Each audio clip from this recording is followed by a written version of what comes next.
back to 4 Hours, guys. Thanks for coming. Thanks for listening to whoever it is that is listening. So, as tradition, man, come on. Just a little. Oh, shit. Oh, shit. Here we go again. There you go, bro. Where does one get like some of these? Dude, actually, these, for our audio listeners, this is from the Amalfi Coast. Fucking ages ago. These cute little, look at these little cutes. Very little cutes. Cheers, man. Shit. Nostrovia.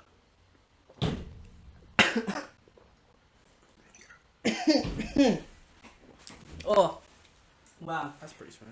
Yeah, it was alright, I guess. But yeah, so a bit of a spooky episode, this one here. Halloween this weekend. It's going to be good, man. It's going to be really good. Having a party, are you? Having a bit of a little party here at the house. Having a little bit of a shindig. You coming, man? You coming to the party? No. Fuck this guy, right? No, of course I'm coming. Hell yeah. No hints on the costume, though? Oh, no, please. I'm not going to tell you anything. I want to be surprised, man. That's my thing. I'm assuming you've got like a crazy costume, throwing this party and everything. Look, it's not my first. It wasn't my first pick. I'll be completely honest. It was not my first pick, but I'm pretty proud of this one. I put a lot of effort into it. It cost me a bit of money. Won't say how much because it's stupid. But yes, all right, it should be good. What was your first pick then? That you're not going. Okay, so are you familiar with Cheech and Chong by any chance?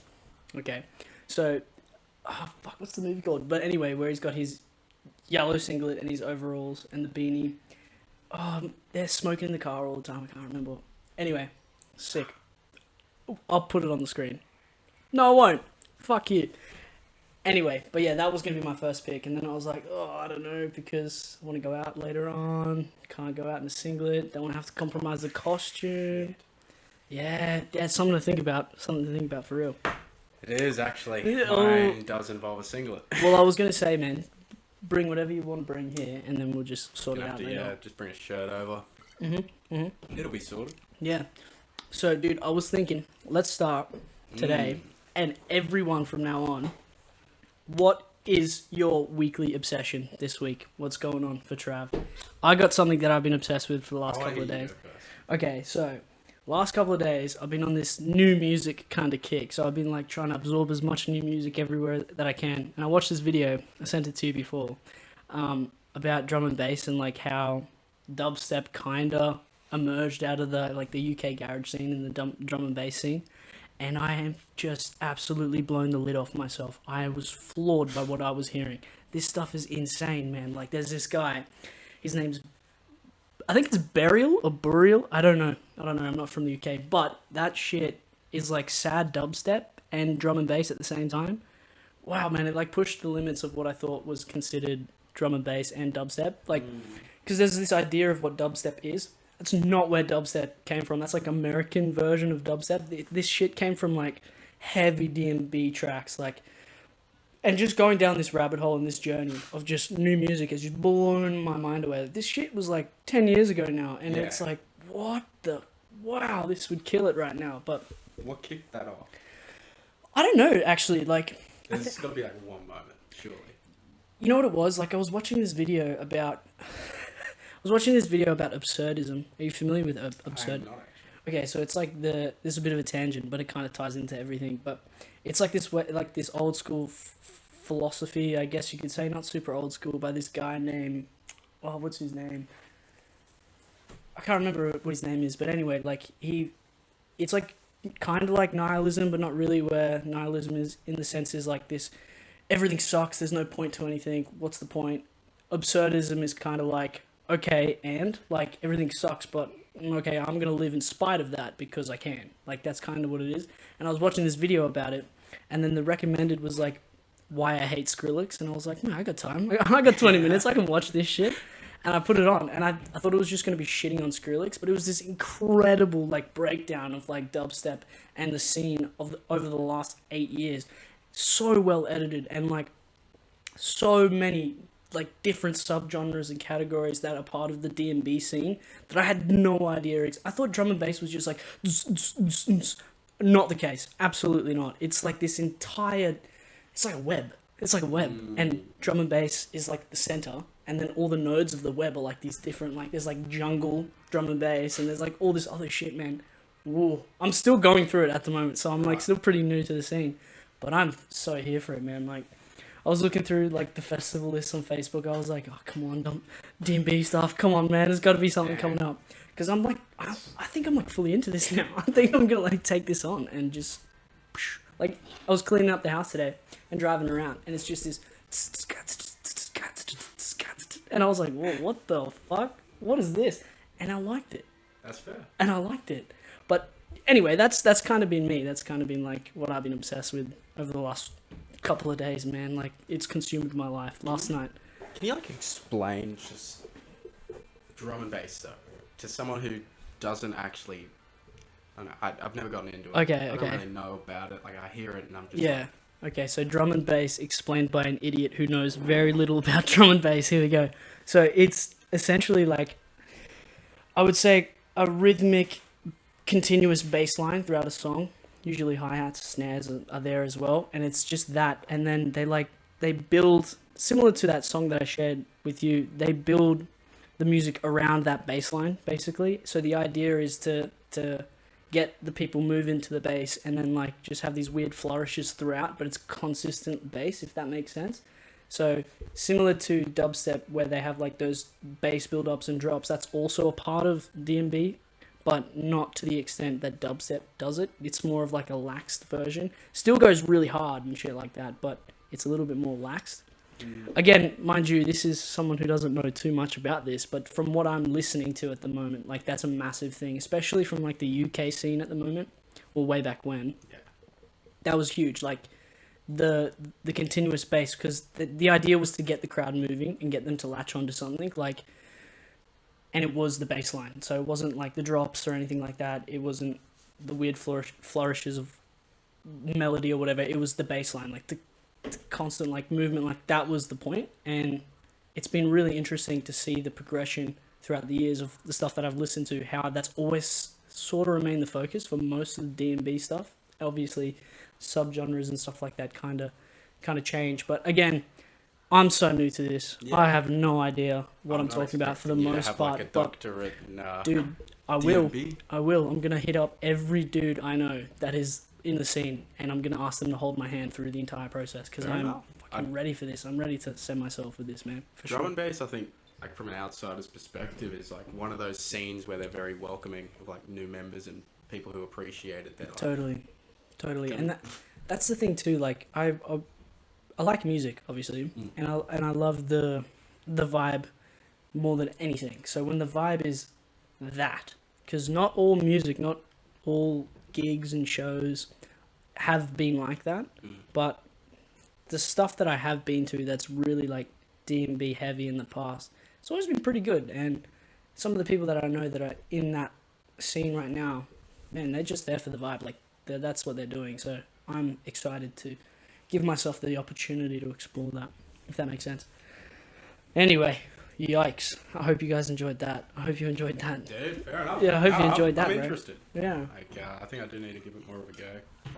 Yeah, I think, you know what it is too, like, it's just different, and I think it's hit me at the right time too, like, where I can fully take it in and, like, take it on board, and, because I was in a rut with music, like, I was listening to the same shit, like, I know what I like, and I found what I like, and I was just listening to it for so long, and now I got to the point where I'm like, oh, I want something new, and I tried a bunch of stuff, like, I was trying to get into some of the folk stuff, and, yeah, it's nice, don't get me wrong, but I don't think I'm there at that point where I want to, like, sit down and listen to that kind of stuff. But man, that track that I shared with you last night, fuck, that was like exactly what I thought. That was exactly what I needed. But yeah. Anyway, let's just take a break so we can open this. And we're back. Okay, sweet. But yeah, man, what are you obsessed with this week? What's going on with you? What's your weekly So, obsession? I feel like mine's a little more, not childish, but just like... No, hey, we love everything here, right? It's like for you, I feel like you've progressed in a music sense where you're like going this way. Bro, I'm going straight pop. Oh, wow, interesting. Yeah. Yeah. I used to really like pop. Like, the only music I listened That's, to... I think most people start out listening to pop though. Like when I was a kid, I had Lady Gaga CDs, bro. I had Black Eyed Peas on CD. Come on, bro, I had that. We had that. Yeah. The end, literally. Yeah. Wow, meet me halfway. Dude, Oh I my, bought the deluxe version and the regular version of that bro, album. with the little fold-out thing in the CD case. Hey I man, miss hey that. man, shout out the Black Eyed Peas. Shout out. Wow, wow. But What a throwback. What a cool thing to bond over. Wow. Can't wait to talk about this later. no, we're getting back into that. But I kind of fell out of love with hip hop after I watched Happy Feet. Like, just Hang on a long minute, story that's- short, I really that's got not- into that soundtrack. Yeah. Like the Happy Feet Yeah, soundtrack. yeah. Okay. And then that just took me on like a different musical journey. Where it was like Okay, very like- show tuney. Yeah, true, true. Can't believe no one knew I was gay.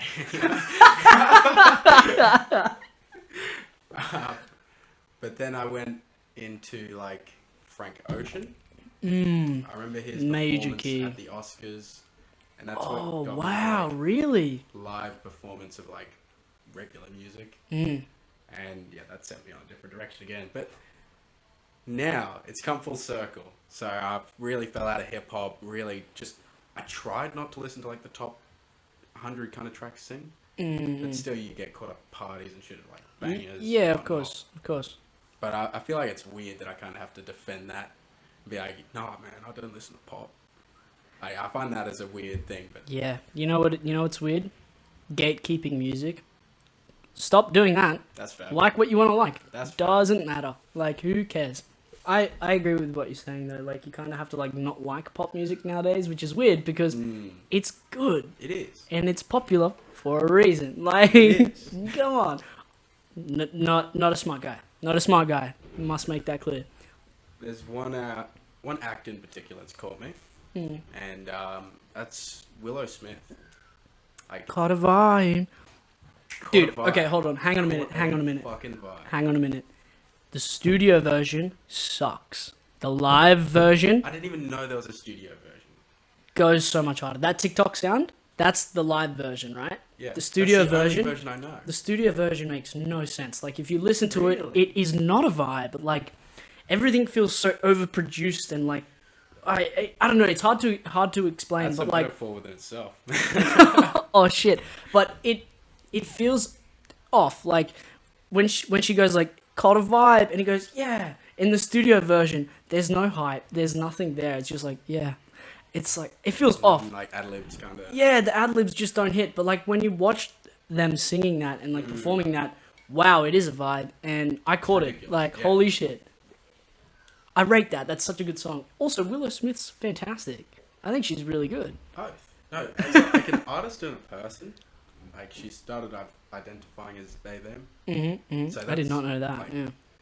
That's Huge, crazy that yeah, she's huge. They're just like doing that, and then I don't know the guy that she's in the act with. Like she's been dating. They've been dating since they were 16 or something. 16, 17. Wow. Okay. But they're only Interesting. 20. Whatever it is, but that's still That's like. long term for that kind of age. Yeah, absolutely, absolutely. I did not know they identified like that, but that's really cool. I will correct that. But no, that's something that I think about a lot too, like the whole pop music vibe, ATM. I don't know where I'm at with it. I like most of it, but I don't know. I feel like. Do you feel that sometimes there's definitely a vibe for the song or the music, and sometimes you're just consistently stuck in one vibe more than you are the other, if that makes sense? Yeah, I know. what Like, you mean. sometimes when I go somewhere or I'm out somewhere and they're playing whatever kind of music, I'm like, this is just not it. Like, I want to be in this vibe, but I just can't escape when I'm doing, like, when I'm not doing this. You know what I mean? Like, that vibe carries over. Yeah. I can't get myself out of that. So that's why when it slipped a little bit and I found the D&B stuff, I was like, oh my God, I gotta fucking get this. I gotta grab it by Called the a ass. different vibe. Yeah, I caught the vibe and now I gotta just muscle through it. So It is what it is. your weekly obsession's been Willow Smith. Yeah, been that song in particular. Interesting. Meet me at our spot. Is it? Meet me at our spot. Yeah, Yeah. it's such a good song, man. And it's awesome. Have you seen many of the TikToks that use the sound? I saw one, and that's like what got me into it. Like, I saw True, a true. single TikTok, and I was like, True. what the fuck is that song? Yeah, wow. Okay, I interesting. don't remember what the Dude, TikTok was. What's your thing with TikTok? Are you on TikTok? Are you watching Nah. TikToks? What's going on with that? See, I got a weird relationship with it, with Damn. the fact that I get most of my TikToks like secondhand. Like, like through other mediums and stuff like that. Yeah, dude, Instagram has just become Instagram TikTok. and Yeah, YouTube. Like they've true. got clips now as Yeah, well. the clips, man, they're huge. Like they have compilations and stuff. But I had TikTok for about a year, and that shit just consumed me. Wow, the endless scroll got you, huh? It really Fuck, got me. bro. They engineered So- you to the. Oh wow, they got you. They I fucking straight got him. up, I had to take a step away. Like I'm off Facebook, I'm off TikTok. Yeah, I noticed that. So- That's a big one, man. What was the a bit of a segue, but like, what was the push for the off the Facebook, man? Bro, that wasn't like a conscious choice. That was like I got hacked. Oh, back true. in like August, yeah. Ah, so you were just like, fuck it, fuck this, I'm not doing it anymore. Well, I tried to get my account back. I sent in a photo of my license. like, And they were everything. like, sorry, bro. The tech team got back to me after like 2 weeks and was like, it's not clear enough. Can you send another one? I was like, you know what? No. Fuck this. Like, I don't care enough about this. Literally. And I have like a secondary account, which is like, I have about, I don't know, 20 friends or so on that. Well, that's the thing too. Like, I noticed when you did that, I was like, fuck, man, I would really like to do that with my Facebook because I don't know 700 people. No, Fuck like, no. I used to have over 1,000 friends on Facebook, and Did you go through and cull them? I did because I was like, Yeah. I don't fucking know these people. Yeah, fair enough. And then the 700 that I kept, I'm looking at it now sometimes. I'm like, okay, I know of them and I've met them once or twice, but I don't fucking know them. But Why do you reckon you're holding on to them? honestly, you know what it is? Because I think I'm a bit lazy to go through and do a second call. And also because I think the people that are still there, I have had like these experiences in real life that I'm like, oh, okay, they can hang out on my virtual space. Like, I don't care about that.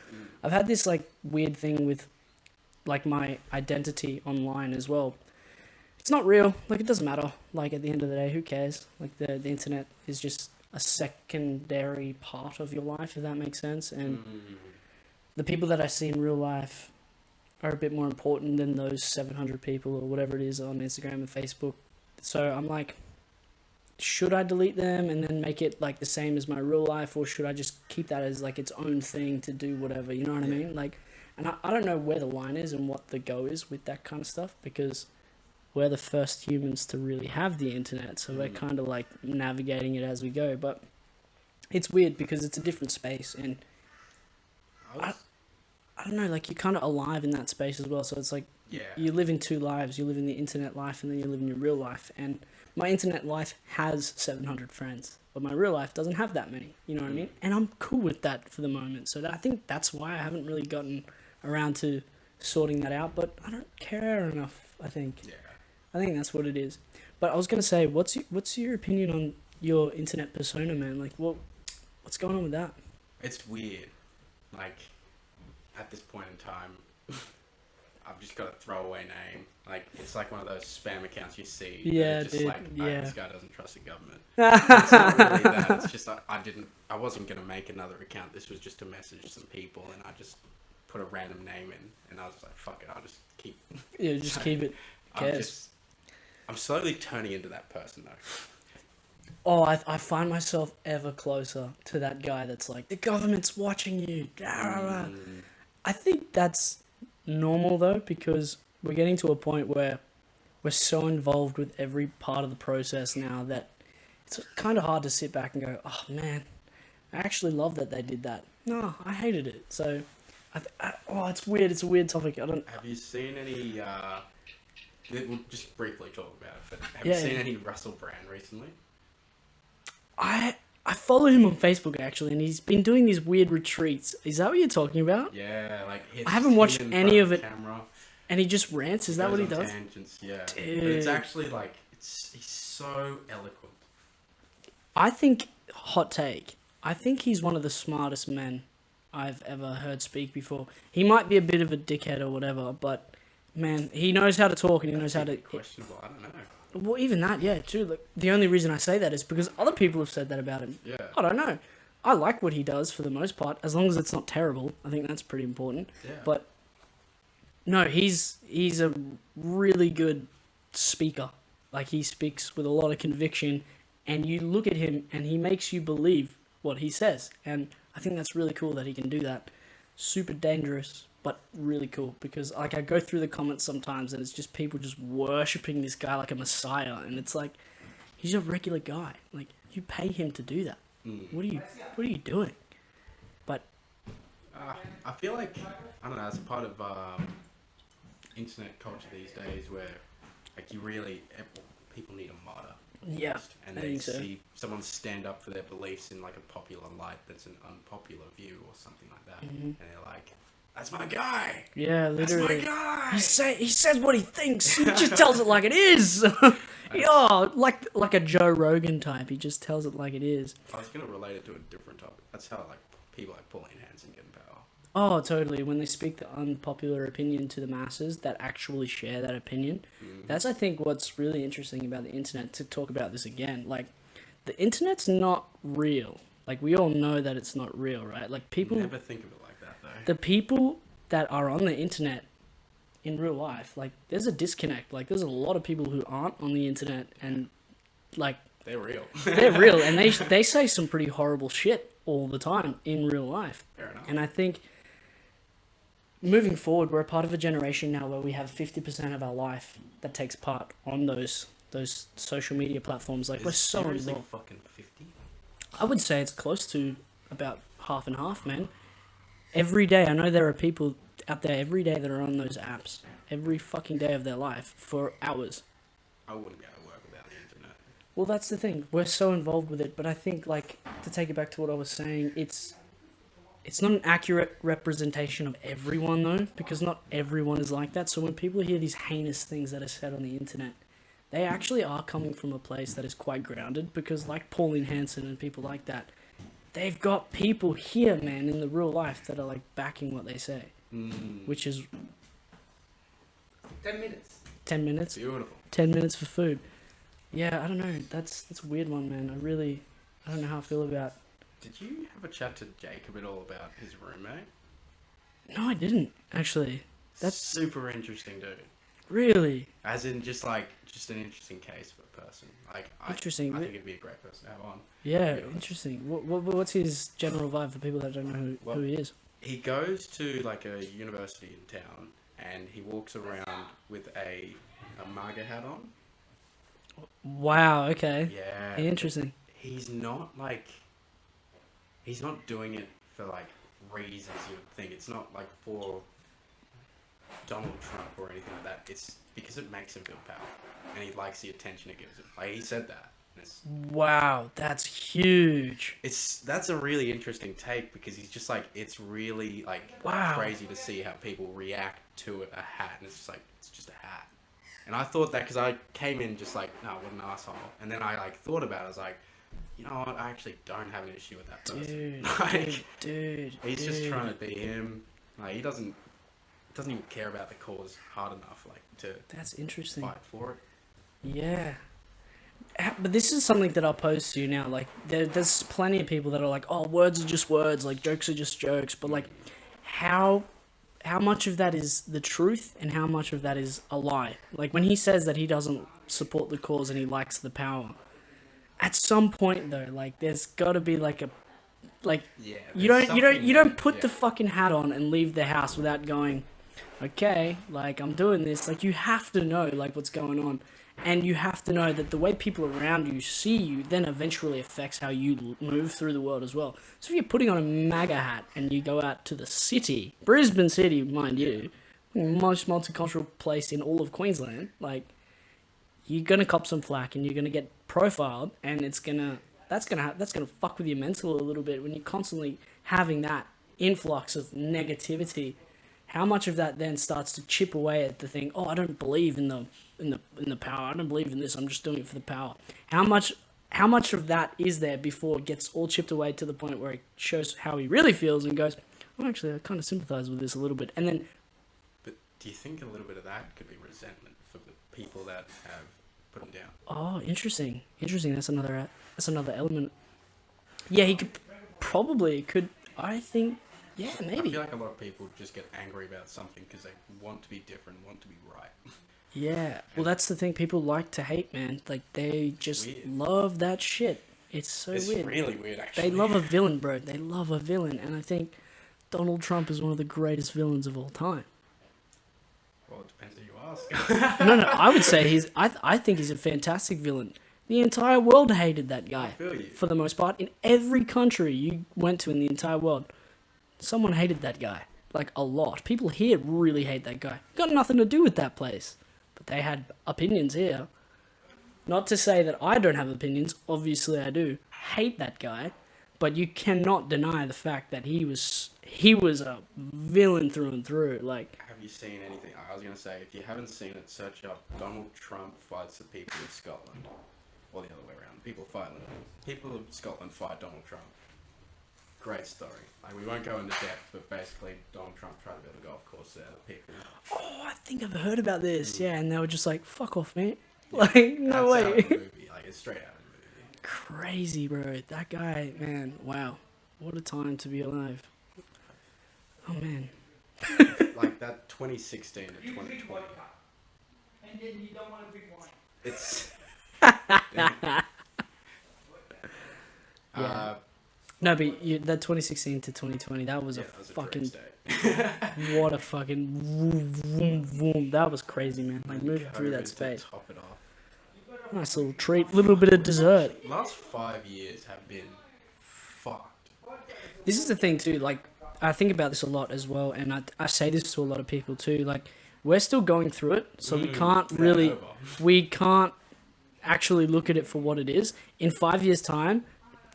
we're going to look back in these couple of years and go, oh, fuck, that was so awful. Like, my mental health was in the toilet and everything was really shit. I couldn't do this. I lost my 20s, blah, blah, blah, whatever. We're going through it now, so we're trying to keep that optimism and stuff like that. But in a couple of years, when that shit's gone and we're looking back, we're going to go, oh, that sucked a lot, actually. What I really hope is the state of the world doesn't get worse. Because that's very much an option as well. We look at these times in 5 years' times as the good old days. That's always an option as well. Shit, the good old days. My God, man. It's... I don't know, like... You know, like, you think about this stuff sometimes, and it's like, what are our good old days going to be? Are they going to be pre-COVID times, or... It's literally right now. It is. Like, well, this is the thing. I think we're really lucky, though, because my COVID days were pretty alright. I stayed home and played Pokemon for the most part, but, like... Even being in Queensland, like, fuck, I don't feel like we're that affected.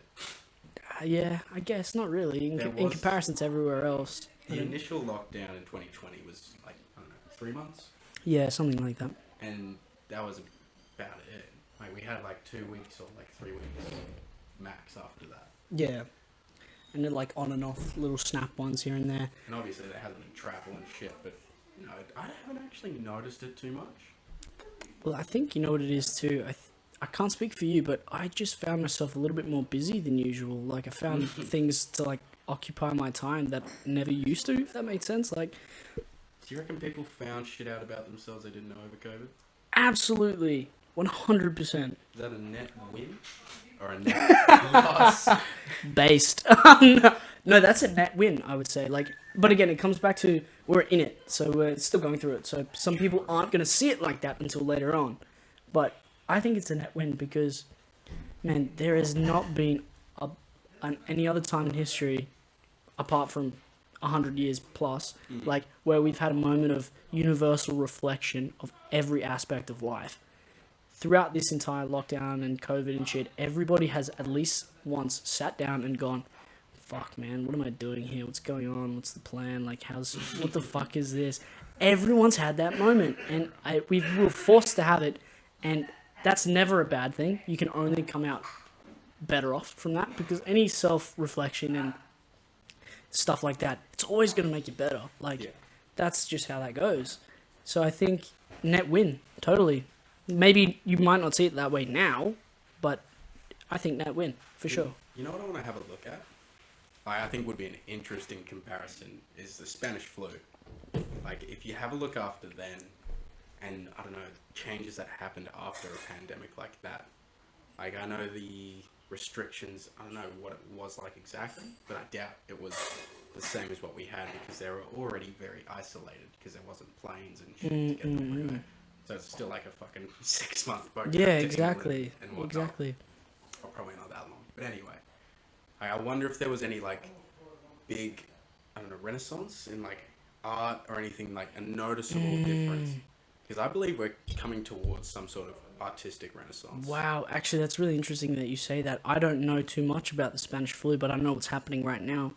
Man, like, look at the people that have pumped out albums throughout Fucking- COVID period. Impressive. Look at, like, Lord's new album. Fantastic. Listen, really good.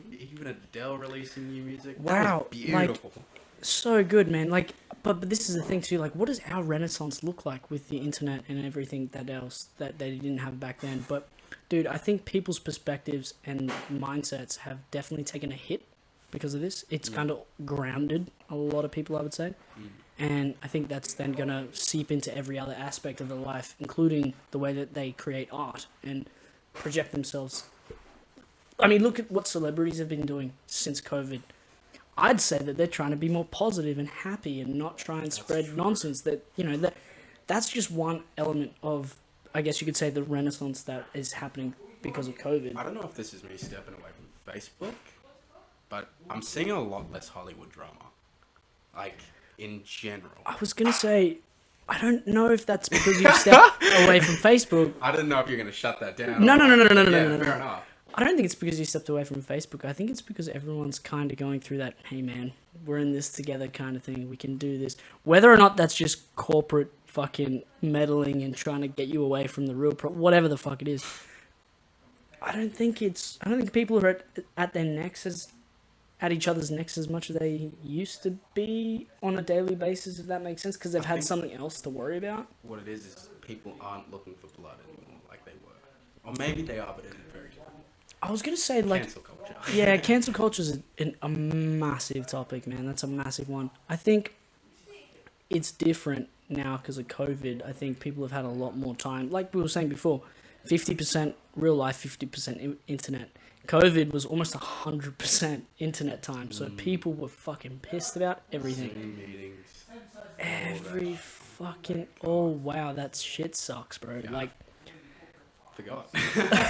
You forget, but like that's the thing. That's again, you remembering now, and you're like, wow, that shit sucked. Yeah. Imagine in a couple of years when we're like, oh, remember when we couldn't high five strangers? Well, we did. Do you remember? I remember when they were saying we might not ever be able to shake people's hands again, and like actually. I was fucking ecstatic. Really? I don't care about shaking hands. Dude, I love like no. Don't touch me, please. I could grab and like bringing it in. That I live for that. Oh, but that's a different. That's so different. Like a corporate handshake. Hey, you got mate. Like fuck that shit. But the homies, I'll give COVID to all the homies. I don't give a shit, bro. Like, what are you talking about? You have to do that with the homies. That's so different. It was kind of weird how like it seemed like there was a conspiracy for a bit that was it for human connection. Like with the pandemic. I know. Like, what was that about? It seemed like that was. Why did they try and convince everybody that human connection is fucking finished? It's the media, bro. Oh man, human connection is so important, integral to human life. I think there's no way you can ever cut it out, as hard as you try. But that's really interesting. I didn't think about that for a while until you said it just then. Like, why did they try and convince everybody like, oh, this is it, the days of kissing on the cheek are over? Are they not? Nah. they're fine. I've kissed at least 10 people on the cheek. Minimum. In the last day. Now that's... Dude, you know what it is about the whole COVID thing too? That I think it's just... There's a lot of stuff going on all the time. And because we are so locked in, I think it kind of gets... It gets put into the same pot and just mixed around a bunch. And then you're like, here's your COVID soup and it's got a little bit of this and a little bit of that about COVID. And you're just constantly sipping this fucking shit. And you get into this weird headspace of like, ugh, everything about COVID is a bit... But as awful as it is, it's still okay. Like, we're still here. We're still doing what we're doing. It's just a little bit different to the way that we were doing it before. And I don't think that there's anything wrong with that because things can't stay the same forever. Like, shit's going to change for us. We've experienced a massive, like, once-in-a-century change because of COVID. Like, shit is so... People don't stand close to you in lines anymore. I think that's cool. Yeah, that is nice. Let's keep that. Personal space. Personal space. Hey, man, don't lean over my shoulder. fuck you. I Like, wonder what it looks like in like the subways in Tokyo and stuff now. Like, do Well, they that's- still like? yeah, what's going on with that? Actually, that's really crazy. Well, actually, funnily enough, before COVID even started, I was actually in China, so that is a huge one. That is a huge one. The subway would be fucked. Like, what is going on there? Like, that is an awful experience trying to catch a train in a busy city like that. Wow, COVID would have fucked that up for them. I have no idea how they're moving through the world now. What the hell? It's crazy. Slight segue, but this is because I had never been exposed to it. But the other week, I had a Chinese Uber driver who was telling us about he lived like 400 kilometers from Shanghai, right? And he was saying like the family would go there every week for like, actually no, every single day they would travel there for work, and it's a 400 kilometer fucking Yeah, transit. commute to work, yeah. But because they have the trains there that go like directly from his fucking village where he was to Shanghai in like 3 hours, it's viable. What was the public transport like? Because China's such a big country with so many focal points. Like, what was that like?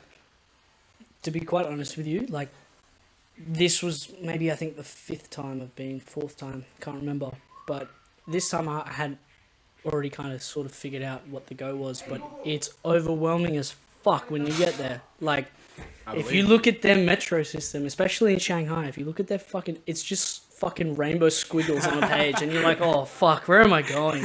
What the hell? But it works really well. Like, it is on time and everything like that. I think what's important with any place that you're not familiar with, you got to do a bit of homework, but just knowing where you have to go, you can get there super easily. Like, color coded everything, bro. Like, it's crazy. The worst thing is though is actually trying to get yourself on one of those during peak hour times.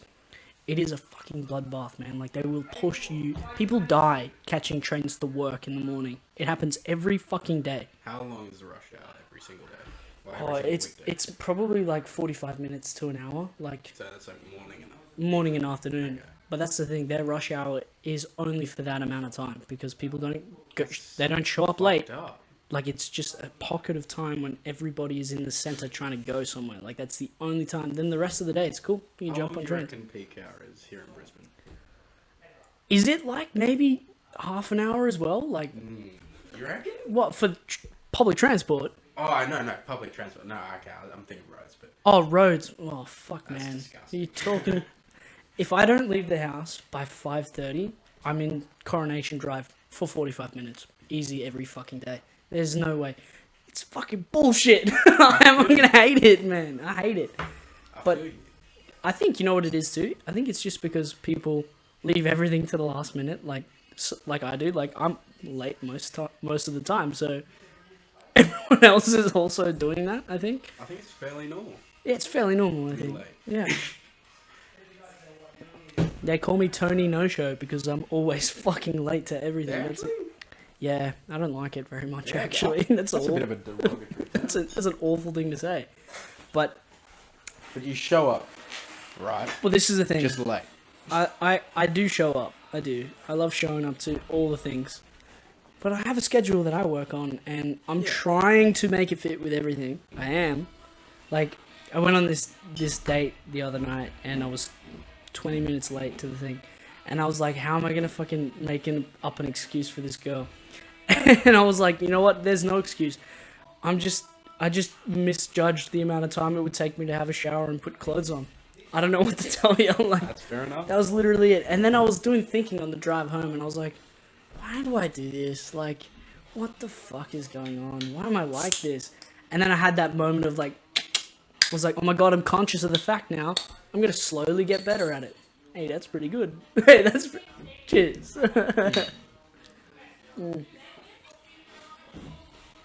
Look, man, I was gonna say, like, we've been having this, like, we just been talking about a bunch of stuff today. A bunch of stuff, just going where it goes. It's been a And- very natural progression. yeah, and that's what I like about this, to be honest. But I do have some stuff that I would like to talk to you about, Please. if that's okay. Like, if we're gonna do the next segue, hold on, let me just do a little cut so I can put a little transition.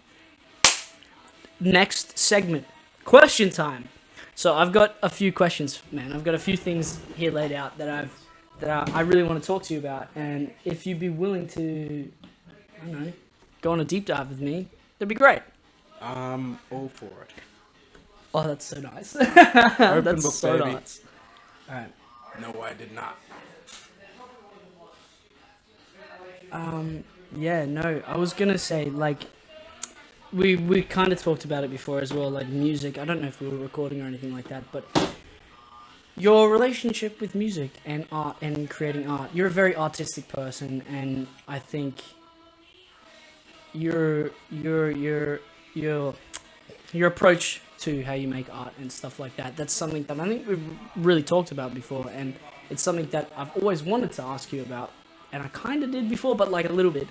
And I just want to get a little bit more of, what's the process like for you when you sit down to create something? What leads up to that point? Yeah. And then what's it like going through? And then what's the afterthought after you create the art? So that's a three-parter. Like, Okay. what do you do to gear up to create something? Whether it be drawing, music, whatever it is. Like, what's your preparation? What's your mindset going to look like before you can get into that space? That's a good question. And before I can do anything creative, I need to be in a certain mood. Not like a creative mood. I need to be in a mood. I need to be angry, happy, sad. I need to Okay, be feeling interesting. some sort of emotion. Yeah. To be fair, no emotion is an emotion in the creative sense. Wow, that's true. I agree with that, actually. When you're just feeling, that's something. It is, and it It's can something. be beautiful. Yeah. What was the second thing?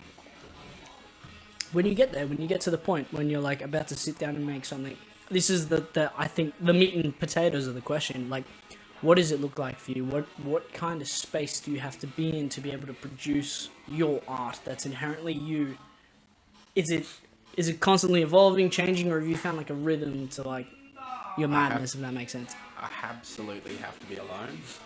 Okay, so that I would say that's like sort of like a rhythm, kind of Yeah. where you have like a pillar of like absolute, which is loneliness.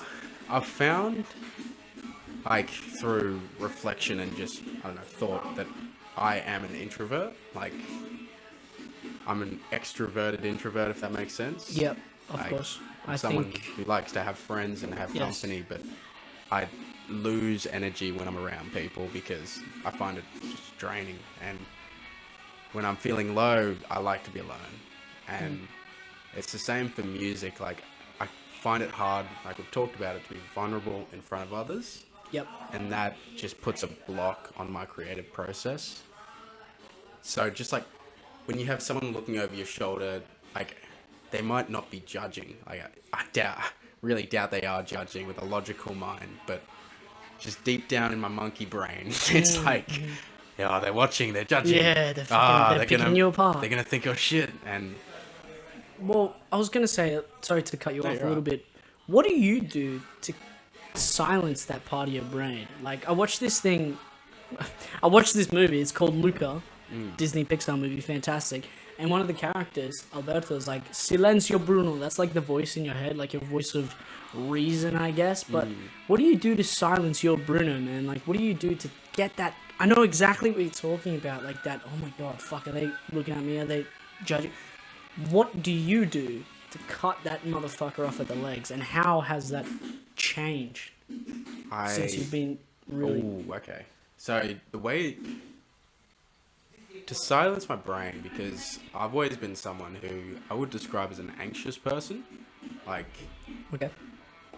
I think a lot about, I don't know, shit. And just things that aren't going to happen, things that might happen, and just possibilities. And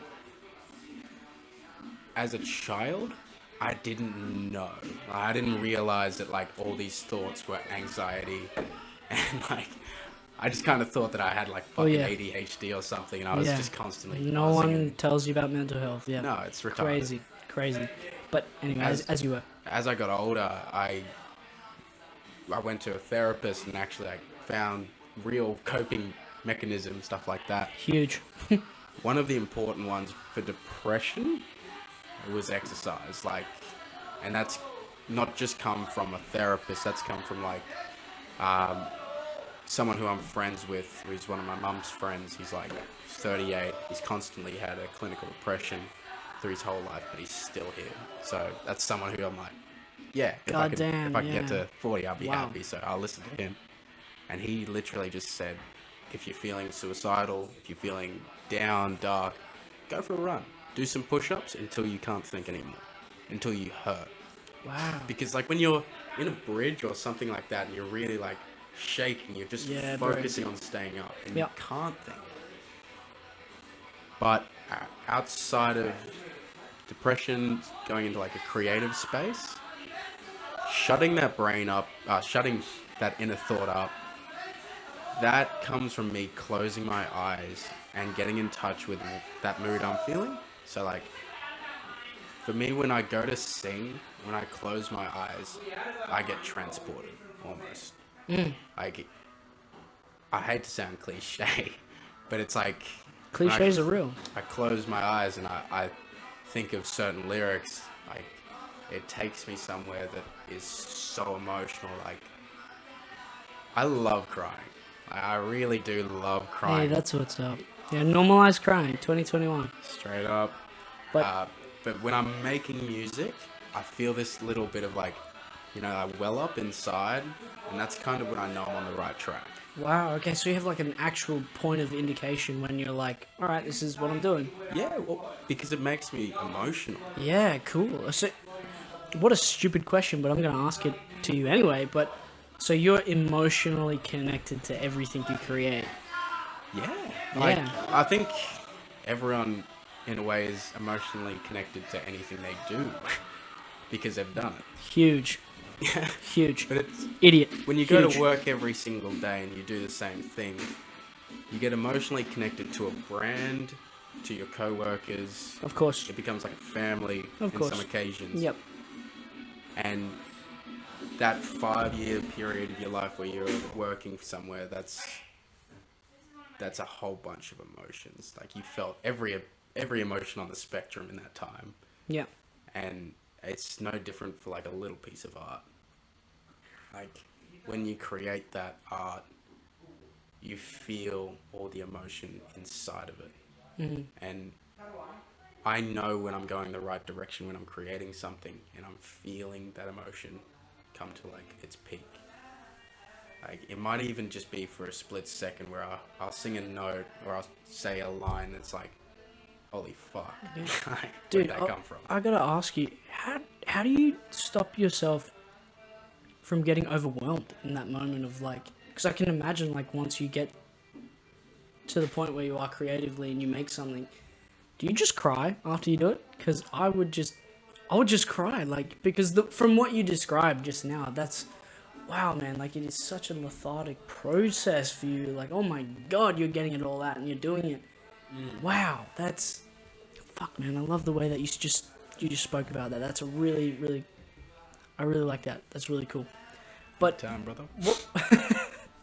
Please, every day. But what's it like after you make, like, good segue, what's it like after? Like, do you have a cry? Like, what do you do after you create this piece of art where let me say it like this.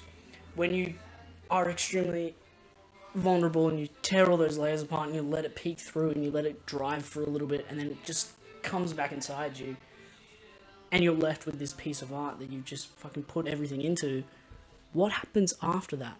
What happens after that for you? Like, walk me through the process. What's your, like, how do you look at something like that through a different lens? Because when you're so emotionally invested in what you create, you have to reach a different level of, I guess you could say, not for lack of a better word, being, because when you're incredibly controlled by your emotions, you're different from the person you are every day. So once those start to shed away and you become that person that you are usually, and you see that piece of art again, what's that like? What happens after that point? Do you then, like, I don't, like, yeah. Do you know what I'm trying to say? Like, I do. Does it make sense? I believe it's basically how do you come from that state of being emotional to being Travis again?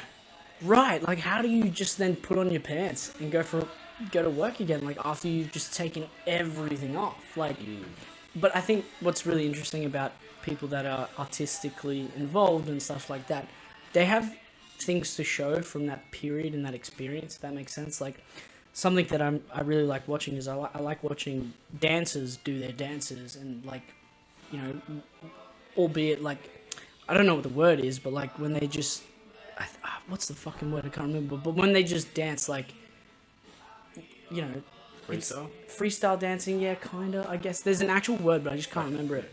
But like after they do that and they put it all there, how do they then just like pick up their bag and then go home in their car and then go to bed? How do you, after putting out your art on the table, how do you then just like pick up your shit, leave the studio, and then go back home? Like, what is that like, bro? I think. Are you just thinking about it the whole way home, or? No. Like, I think the way you see it is in, like, when someone enters that. Well, I can only speak from personal experience, but when I enter that kind of state of just being so emotional, it's so rare. Interesting. Like, I strive to reach that, and I try hard. I've tried techniques to get to that point, but it only can happen, you know, once in every while. Yeah, You when can't- it happens, I guess. Well, I can't personally be in that state for too long because I get distracted by something, or Right. like, I don't know, it's just like I'll hear a noise outside, and then all of a sudden, like, I drop my thought, and then I have to build it all back up again. Right. Okay. But it's not so much like stepping out of that. It's literally that leaves you. Okay, so you got no choice. Like you can't. Yeah, just... yeah.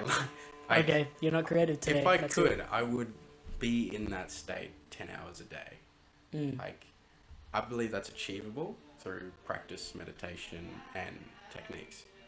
But I'm not there yet. And yeah, I think it's just a little bit different to how you kind of said it. So it's not so much. Interesting. So it's not so much you just pick up your shit and go back to normal. It just fucking leaves you on red, and then you have to just do what you gotta do. It's not a choice. Well, this is the thing too. I was thinking about it, like as you were saying that.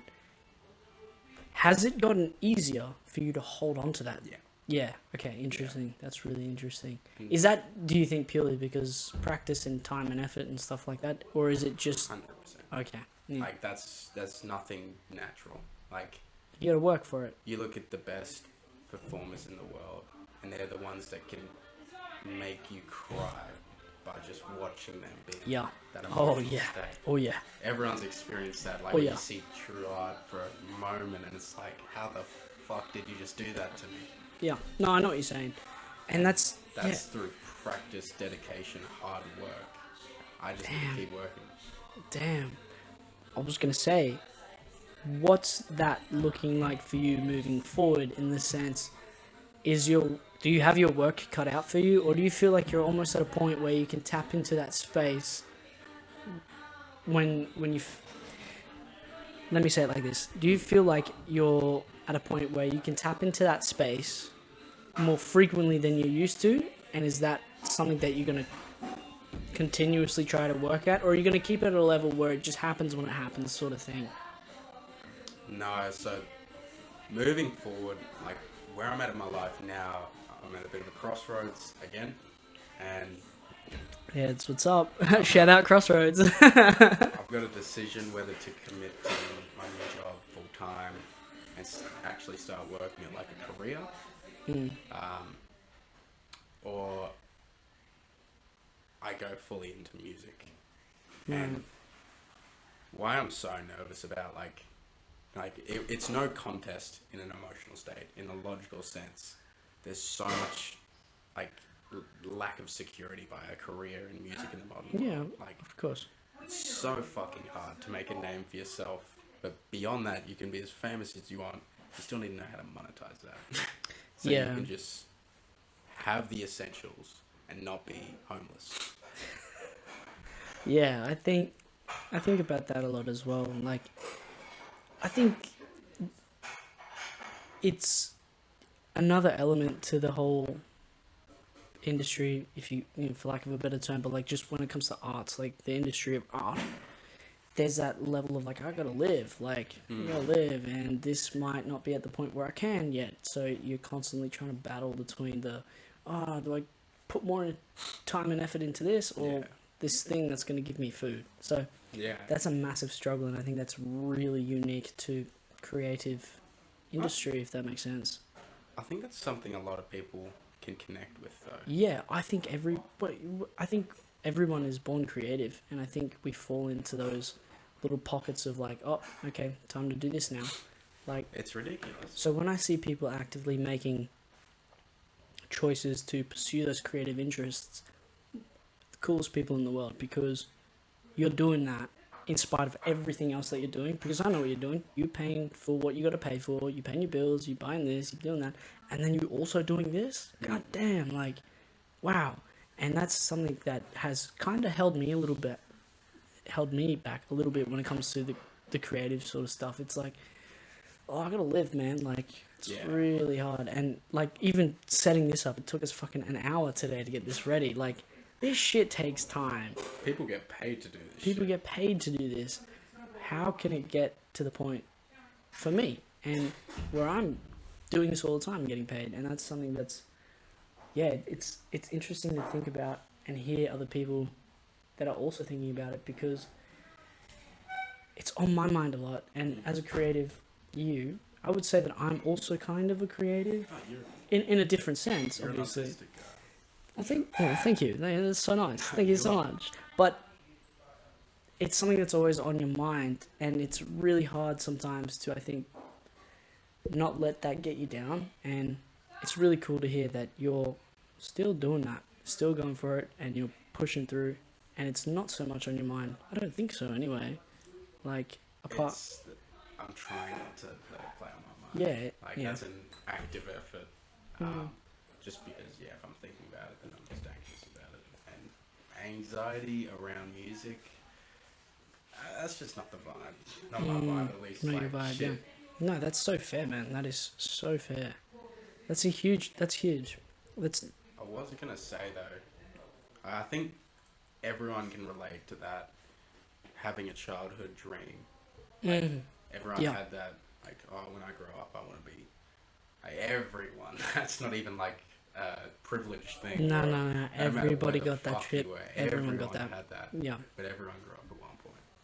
Except a handful of people. Yeah, this is the thing, too, growing up. Like, what the fuck does that even mean, really, when you think about it? Like, what does it mean to grow up? Because I don't think that I've grown up. I mean, obviously, I strap my boots up every day and go to work, but I don't think I've grown up in the sense that I've given up on those dreams, but they've just moved into a different area of thinking. Like, they've kind of, instead of being the entire focus, they are now just dreams, because the real focus is living and not dying. So I think what happens is we grow up in the sense that we kind of put other things at our forefront of our mind. Like, I think about my dreams every day, always. Like, that's just how it is. It's still there, but I'm not actively working towards them as hard as I would if I could, because I got to do this other thing first. Does that make sense? That tells me a lot about your personality, though. That makes a lot of sense. Huge. Like, whoa, fuck. Well, people who have big dreams and people who remind themselves of their dreams often succeed more and are willing to work harder than those who don't think about their dreams. Well, this is the thing, too. You can't not think about those, because then what's the point? Yeah. Anyway, thank you for talking to me about that, man. That was really cool. The way that you... I really do hate to fucking end it here. No. We're not going to end. We'll have dinner. Here, We're going to do a little pause. We're going to have a little bit of spaghetti. A nice little spaghetti. We'll be back.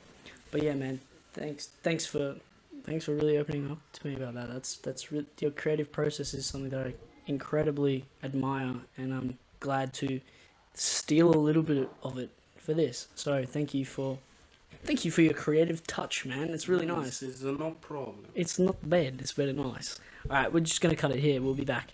We're back. Sorry for the little pause. But yeah, man, thank you very much for sharing about what you did before. It's a lot, man, and I really appreciate you answering as honestly as you did. That's really cool. That's really awesome. But I guess moving slowly into the next topic. Next topic. Next topic. I was going to ask you, do you remember last time when we talked about a little bit where my parents are from? What about your parents, man? Like, what's the go with the whole Mauritius thing, man? Lay it out on the table for me. Give me a little bit of the insight.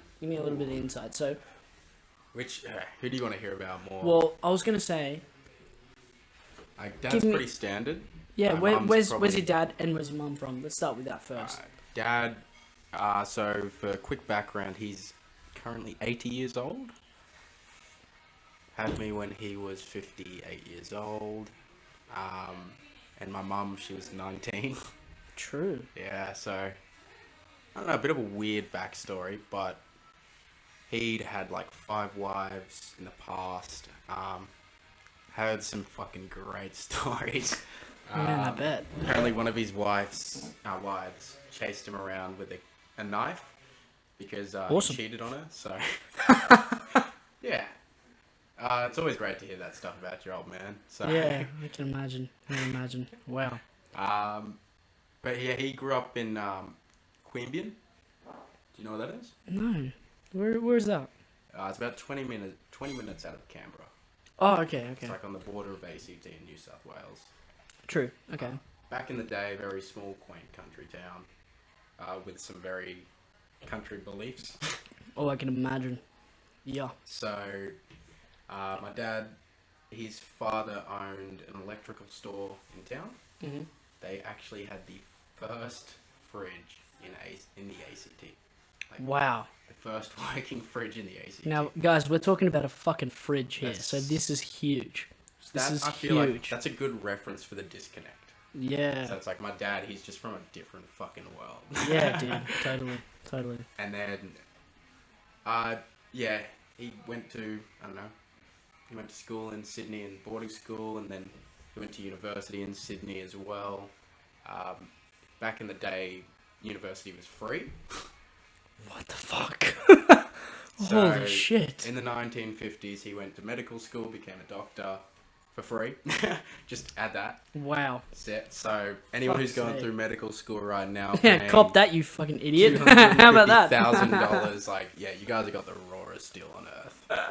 I love that. I love that so much. Did that, finished uni, started working, had his first lot of children, so I have 4 siblings from his first marriage.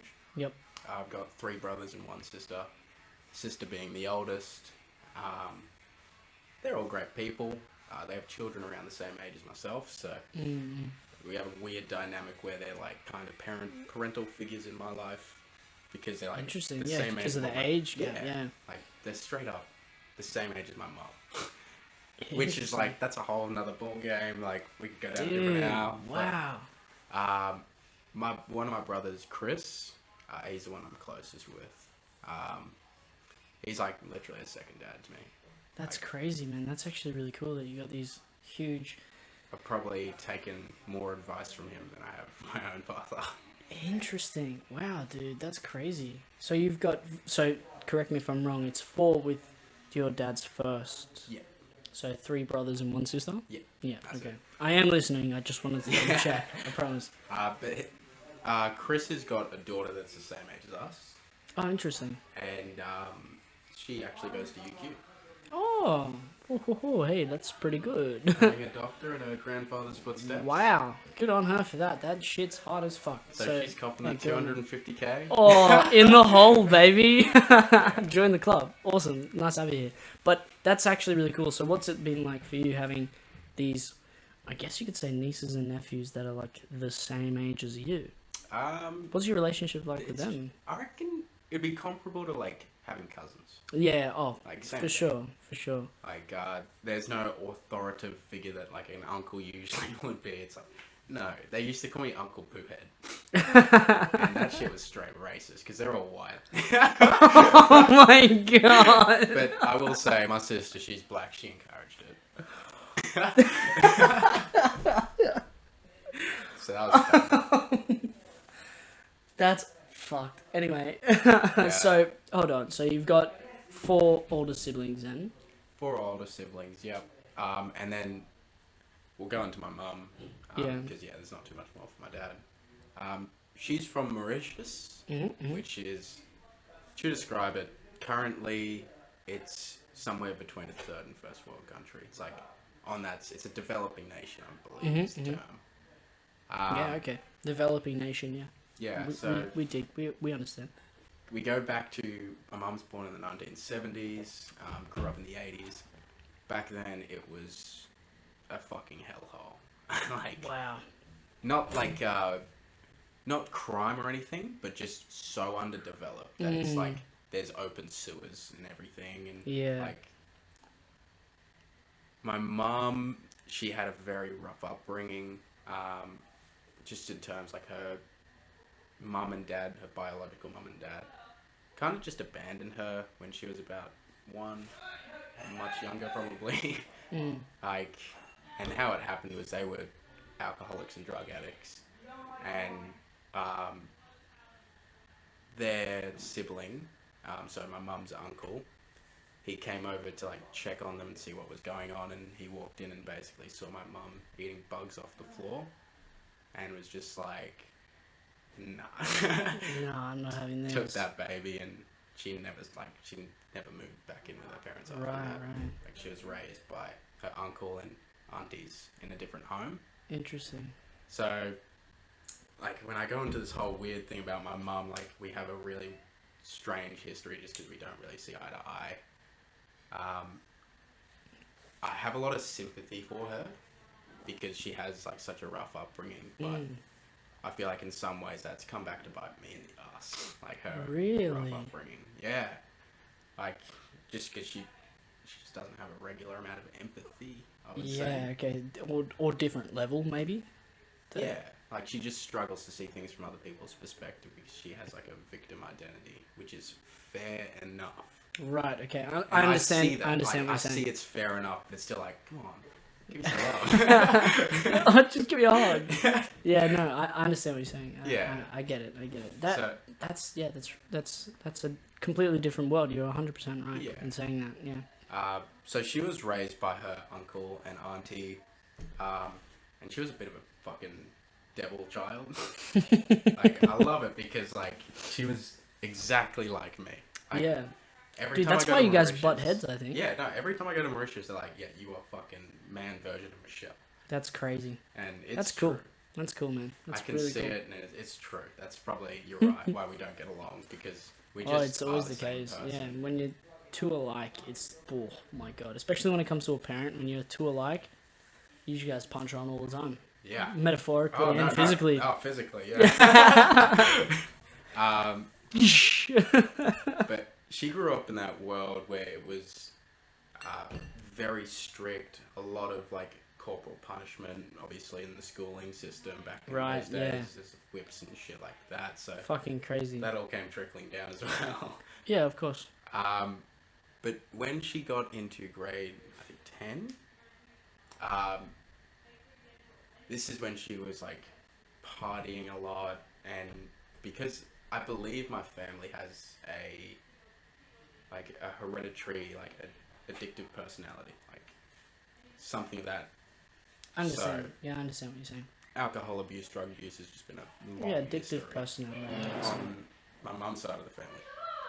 Like, I've had two uncles both die of alcohol-related issues in the last year, well, 2 years now, and that's like, it's not normal, at least in Australia. But when she was in grade 10, that's when it all kicked off. All that, she started smoking when she was 12. Different time, different country. Yeah, of course. She became pregnant with my sister. And her family, like her adoptive family, basically said, well, because they were very religious, like, you're dropping out of school and you're raising this child. Dude. And huge. She had dreams of being a teacher, and that was like her childhood dream. But she had to basically just give up on that. Damn. And it wasn't a choice. Like, abortion wasn't a choice either at that time. So 1996, beautiful baby sister's born. Oh, my big sister. I always call her my baby sister, and yeah, I love Baby Tracy. sister. Tracy's my favorite. Shout out Tracy. I don't think I've Always. ever met your sister. You probably won't for a while. She moved to Canberra about 4 months ago. Shit. Yeah, she's having a baby in January. Right, we were talking about it last. Yes. That's exactly right. Yeah, congratulations again on the baby. That's really cool. So she drops out of school, has my sister, and she starts singing in the hotels as a job. So your mum can sing. Yeah. So your mum's musically inclined. Yeah, so Dude, that's you are where your that whole mom, thing bro. comes from. You are your mom. That's where that whole thing crazy. comes from. That's fucking awesome. But she was singing in the hotels, and that's how she met my dad. Because he was coming back from Kenya from a divorce, staying off in Mauritius before he gets back to Australia. Just cooling off a little bit before he comes home. Met my mum when she was 17, so it's like I'm hands off that situation. I'm not delving. Different Legit. time, bro. It's a different time. So we're not going to delve into that part. Nah, absolutely That's not. its own No thing. way. Not nearly smart enough or well versed to be able to navigate that correctly. No, No not way. safely.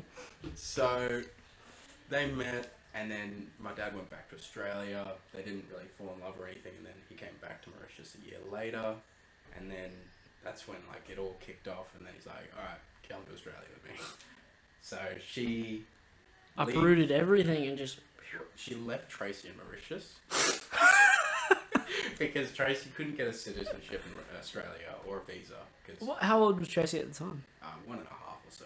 The fucking Australian government. Oh man, Classic, they are bro. criminal. Fuck those cunts. I cannot believe that. But she comes to Australia for the first time.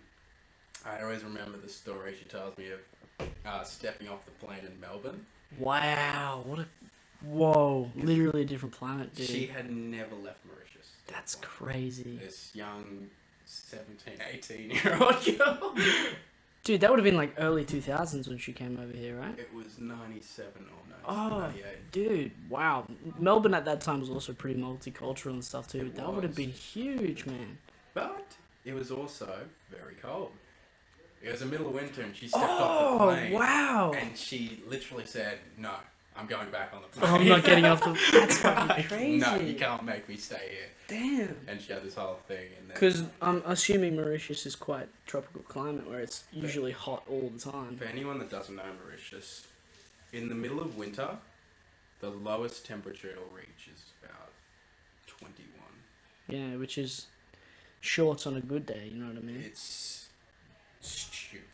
Sweaty all fucking year, all night, all day. Oh But it's my great. God. Yeah, It's of course. beautiful water. Yeah, it is what it is. It's It's part of the beauty, man. As Mark Twain said, God sculpted heaven after Mauritius. Mark Twain never fucking said that, but I wish he did. Not Mark Twain, actually. No, someone actually said that. Let me Jamie this shit.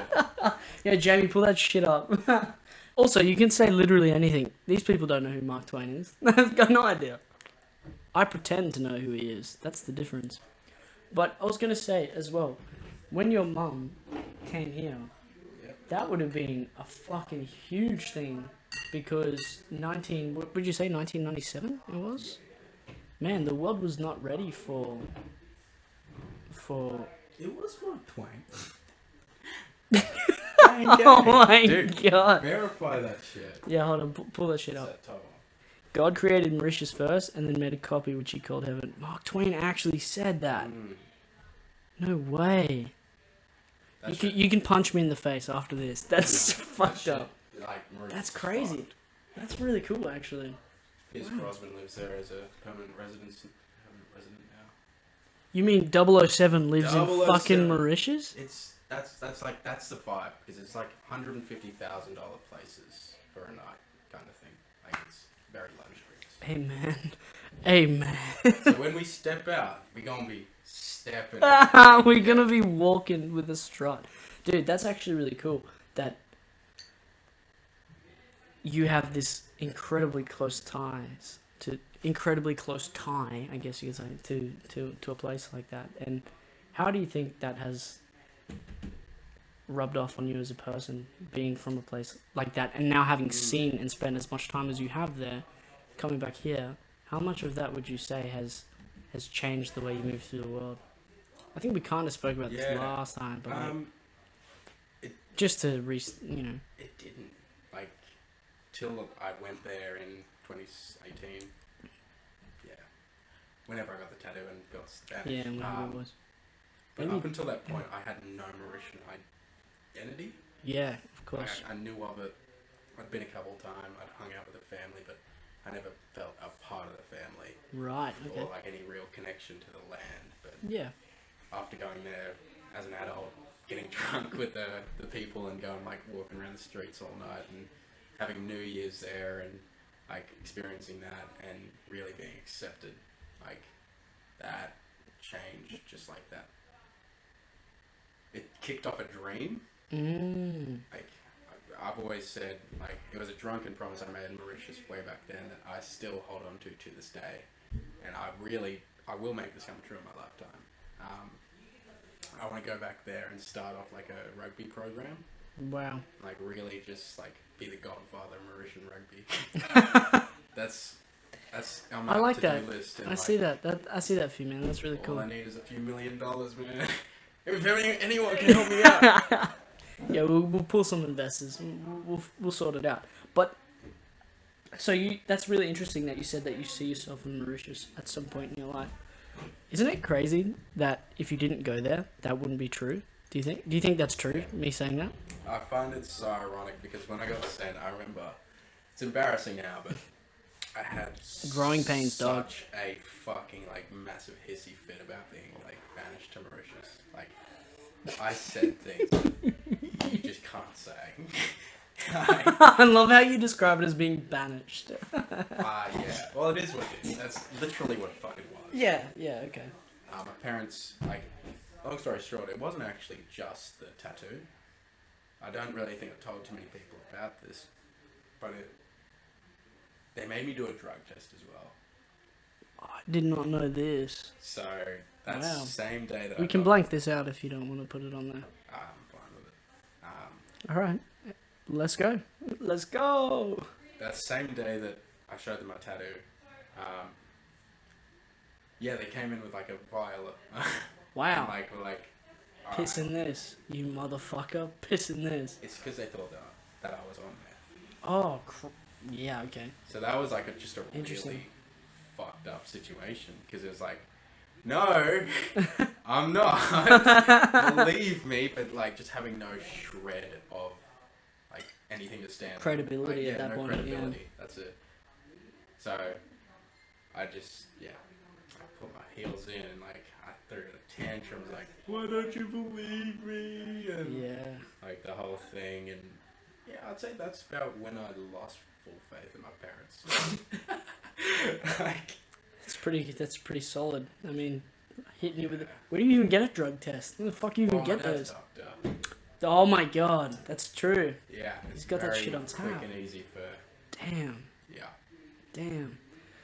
I was gonna say, what was the reaction like when you came home from Mauritius? What happened when you came back?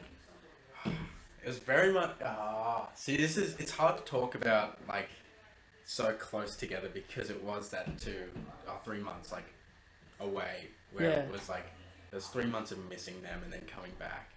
But I left them literally like crying, angry, like fuck you, mom, fuck you, dad, that whole vibe. And then I came back being like, namaste, thank you so much. And it was in turn exactly what my mum wanted to happen. Yeah, It just okay. didn't happen the way she wanted it to. Like, I was supposed to go there and like be working every single day with my hands, going with my uncle to the trash depot and like working the trucks and shit. Yeah. But I got there and because they're a developing nation, they have laws now where foreigners can't just come in there and fucking work. Yeah, okay. So I didn't have a visa or anything to work, so I literally just sat there on my own for 2 months, 3 months. Wow. In a foreign country. But do you think though, I don't know how you're going to react to this. Do you think though if you didn't do that, you would be worse or better off? Like if you actually went there to work, what do you think would happen to you? if you didn't get that time to like reflect the way that you have and the way that you've described in the past, like what do you think that would look like for you now? It's pure speculation, but I think it would have kicked. Like I would have been about 3 or 4 years ahead of where I am right now. Really crazy to think shit like that's that. speculation. No, I don't know. but I understand what you're saying, but that's crazy to think like that. That's the fucking. theory that's cool. is though, when I came back from Mauritius, that's when I enrolled into JMC. Oh wow! Started that whole music stuff. Whoa! And it all kicked off from there, right? Dude, huge. So, had I gone to Mauritius, because I did JMC, and then I did like work for TAB, and then I became a labourer, and then sales, and then now. So I didn't learn a proper work ethic until I you did just labouring. working, yeah. Yeah, until I did labouring, and that was 3 years after Mauritius or so. Wow. Okay. So that's why I say that. It's like, because I think I would have learned that work ethic, If which you were would have been there. good, but I would have missed out on JMC and like meeting my whole band. Oh, interesting. Like that. Yeah, totally. So it's a fair trade-off. I don't mind losing 3 years to actually get to know myself a bit better. Yeah. Rather than just That's go. crazy. Go. Man, I saw this thing the other day. I can't remember the name because I'm shit with names, but it's like this dog name paradox. Like for the sake of it, we'll call it the Archie paradox or whatever it is, where this guy goes out for a walk, takes his dog for a walk, and the fucking dog runs away, right? Loses the dog. Fucking gone. And he's fucking stressing out. Fuck, where's my fucking dog? A couple of weeks later, fuck, I still haven't found my fucking dog. I'm miserable. And then he gets a knock on the door from this girl. And he's like, oh, fuck. This girl's beautiful. And she's got my dog. And then they start to hit it off. And they're like, oh, wow. And he's like, it was really unlucky that I lost my dog. But it was really lucky that I then found this girl.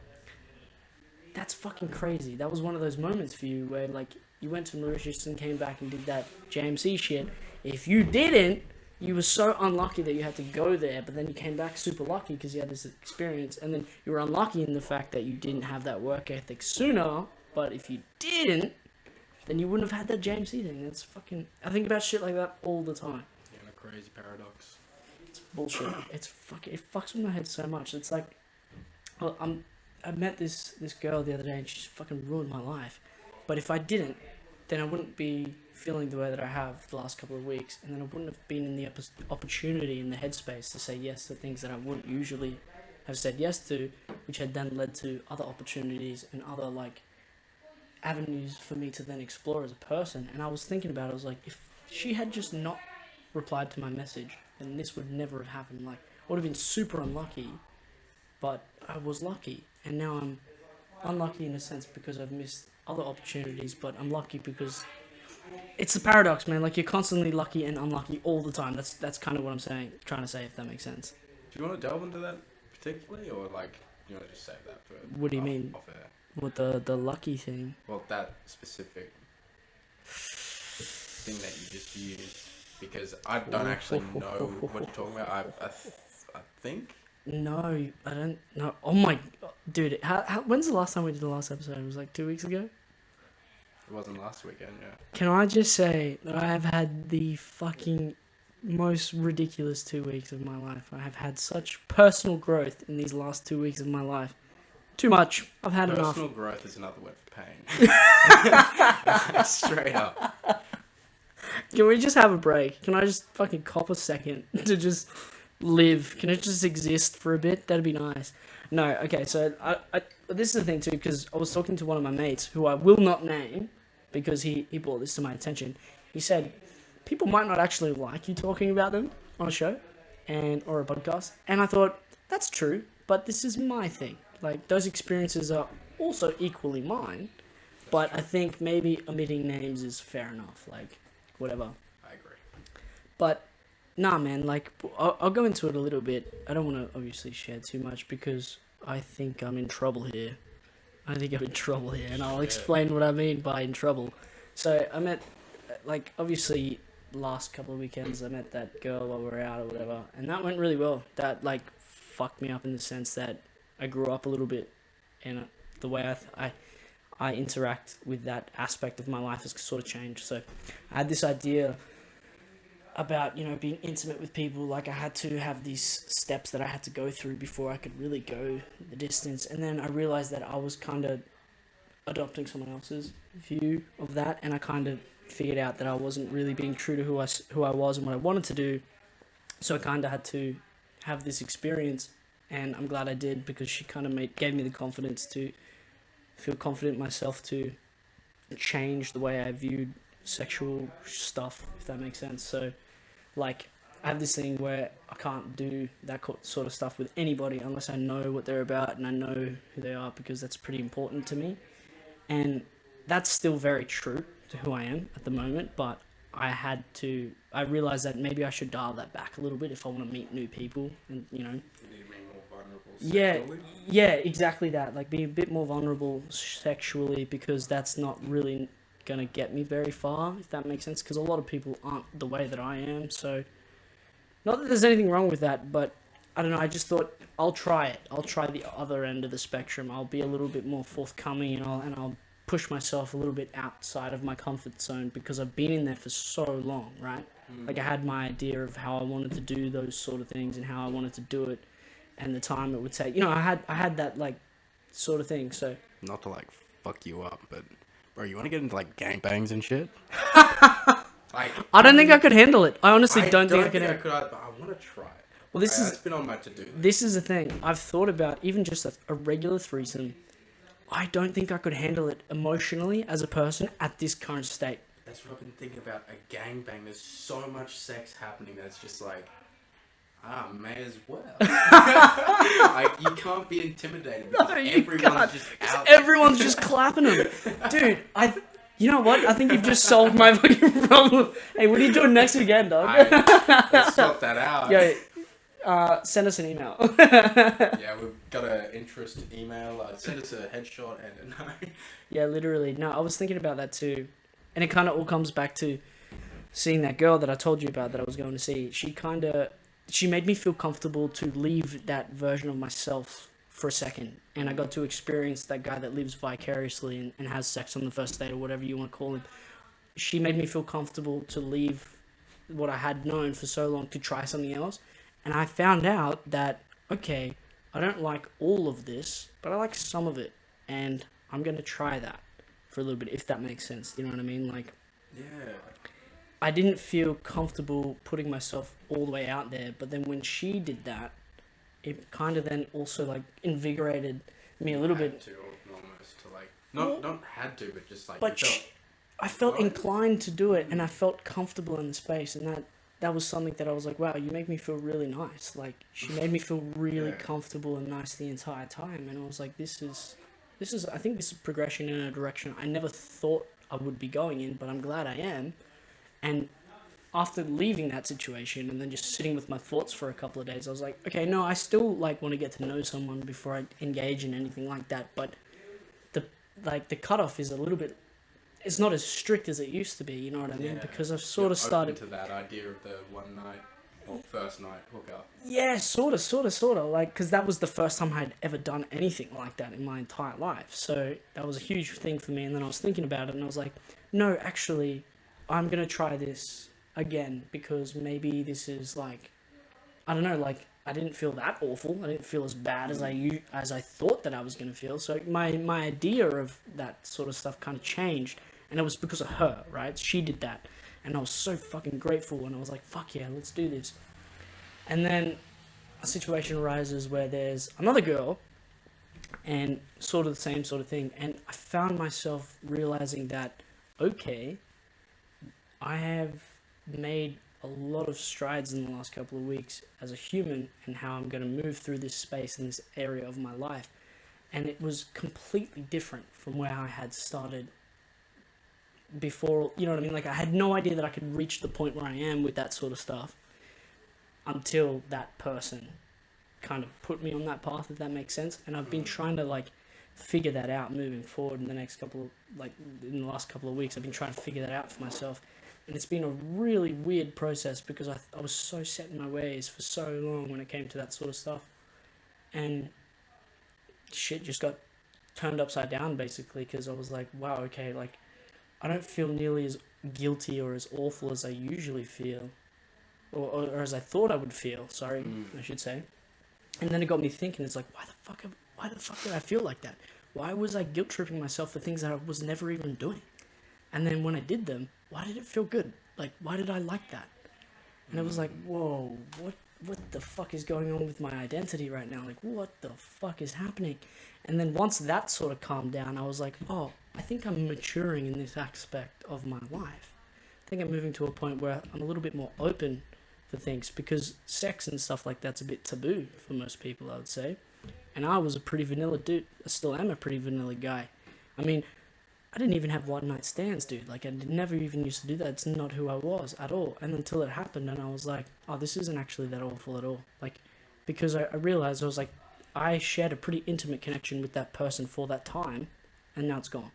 Like, but it was still there during that time, and I'm okay with that. Scratching each other's backs. Well, that's sort of it, right? And, like, I realized that that's okay. That's fine.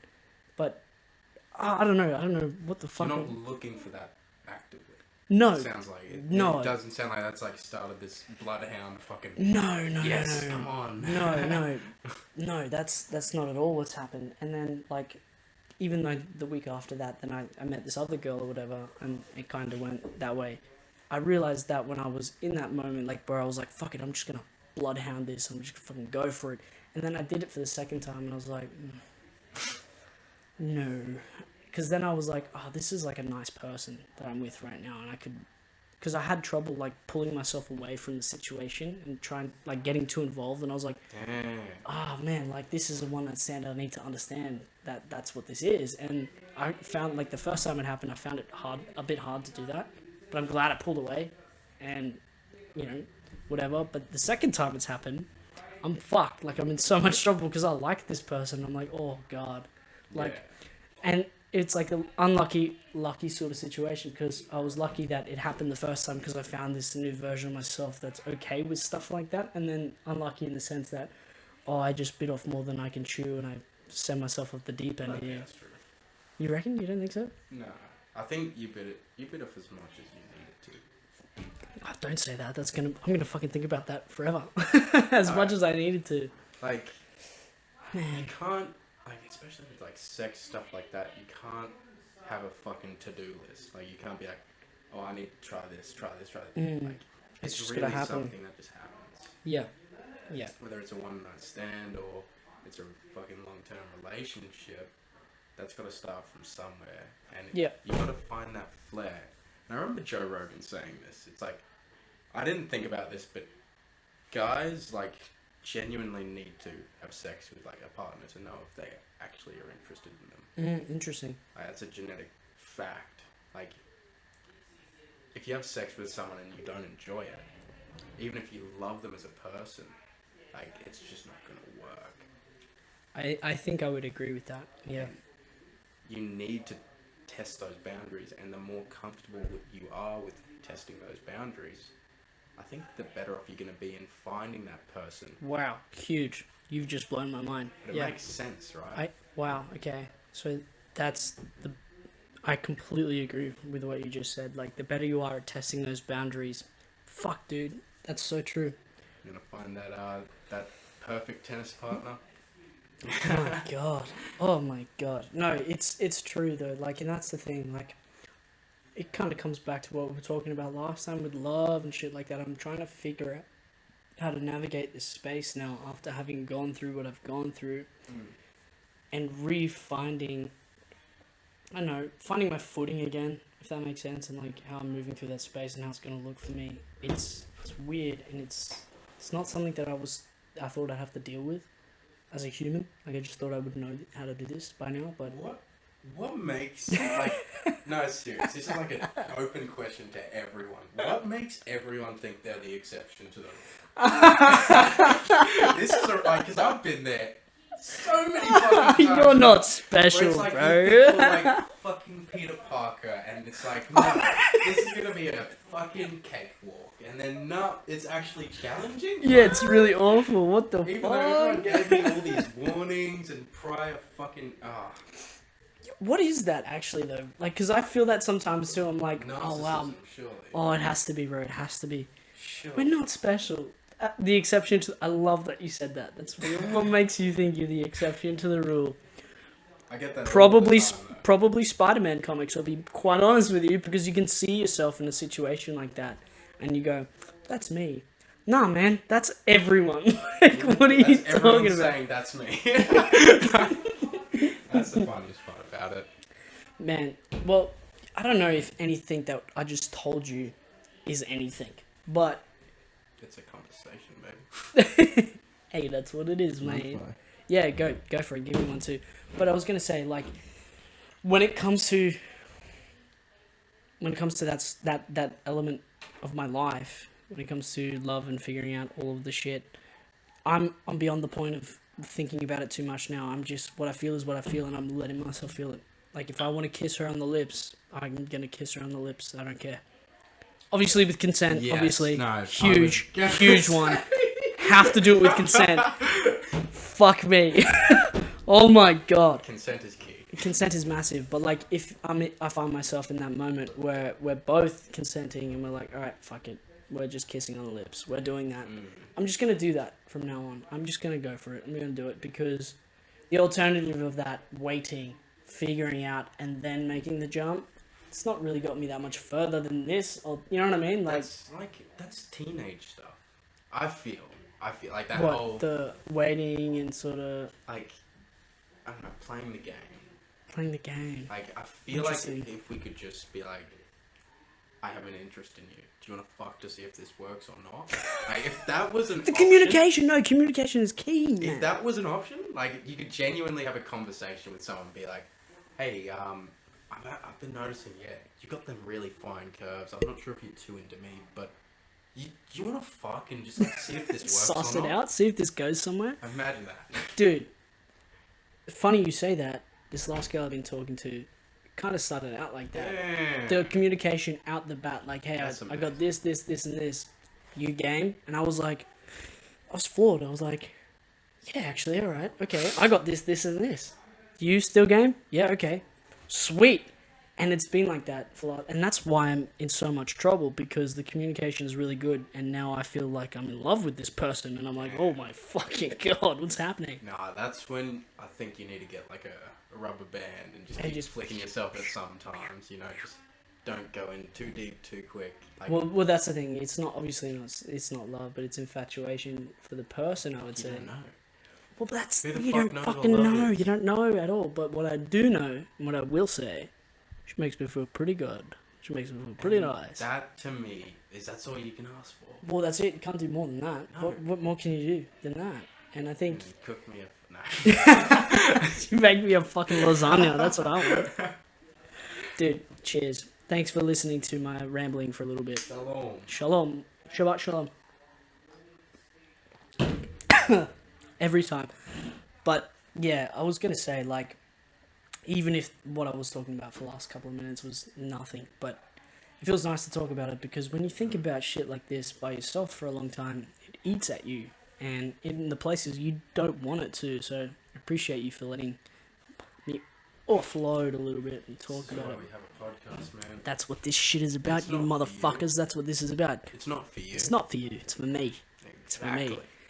But what about you, man? What's going on? What's going on with you? You got anything to share? This is a show about love, sex, and drugs. At the end of the day, I was gonna say, like, when you're talking about it, I'm doing backflips at the moment. wow, interesting. Okay, backflips. Yeah, Let's unpack this. There's someone that I'm really into at the moment, and we've been seeing each other for about a month. Like, I say seeing a bit loosely because we haven't had sex yet. We've just slept together a couple of times. It's been really sweet, nice, wholesome. And personally, I'm not someone like yourself. You're saying, I don't fuck with one night stands. I don't fuck with fucking people's emotions around. And we did talk about this before. But I don't know where we're at. Wow. Okay. As in, like, yeah. we're both, like, we were together today, and, like, it's so good when we're together. Like, when we're together, it's just, it's natural, it's easy, and it's nice. It makes me feel good. But when we're apart, I don't know if it's like my anxiety or what. I just get into all these different headspaces where it's like, I don't really know if this is it. I don't know if it's gonna work out. But and every time I see her, it changes. That's so fucked up. I hate it. I hate that shit. I don't know what it is. A little part of it is I've got this nagging voice in the back of my fucking head. It's fucking Bruno, man. He's trying to get you. He's trying to fuck you. I don't know if I'm asexual or not. Like, I'm not someone who particularly likes sex. Like, before you continue, thank you very much for sharing, obviously, but do you think that you haven't had enough sex? Yeah, I think that's a big part of it. I think that's I haven't what had it is too, enough because sex I with also enough people. sort of had that aspect as well, where I thought I was asexual. It wasn't until I met someone that made me realize, not to you know, say No, like, I know, that you're just not or sharing. whatever, but I'm just genuinely curious. Like, I'm asking, like, is that because, like you said, you haven't had sex with I'm enough? with you. Like, I agree.